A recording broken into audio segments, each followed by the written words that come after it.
அபியோட ஆஃபீஸை வந்து காமிப்பாங்க. அங்கே வந்து சொல்லுவாங்க, அம்மா எனக்கு இன்னும் ஒரு 2 ஹவரில் வந்து ட்ரெஸ் எல்லாம் வந்துடணும் போது, சரிங்க சார் நீங்கள் வேன் அனுப்புங்க நான் ஏற்றி அனுப்பிச்சிடுறேன்னும் போது, சரின்ட்டு எல்லாம் ட்ரெஸ் எல்லாம் பேக் பண்ணிவிட்டு நம்ம அபி வந்து ட்ரெஸ் எல்லாம் வந்து வேனில் ஏற்றிட்டு போயிட்ட பிறகு, அப்பாடா எல்லாருக்கும் கங்க்ராச்சுலேஷன் பண்ணின்னுக்கிற டைமில் வந்து ஆஃபீஸ்லேருந்து கால் வரும் அபிக்கு.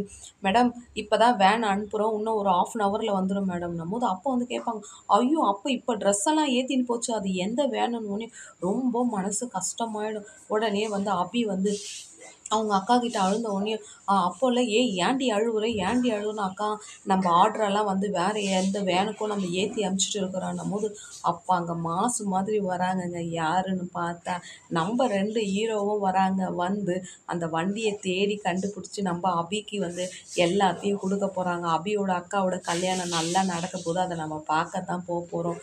நீ நான் காதல் உங்களுக்கு பிடிச்சிருந்தா லைக் பண்ணுங்கள், கமெண்ட் பண்ணுங்கள்.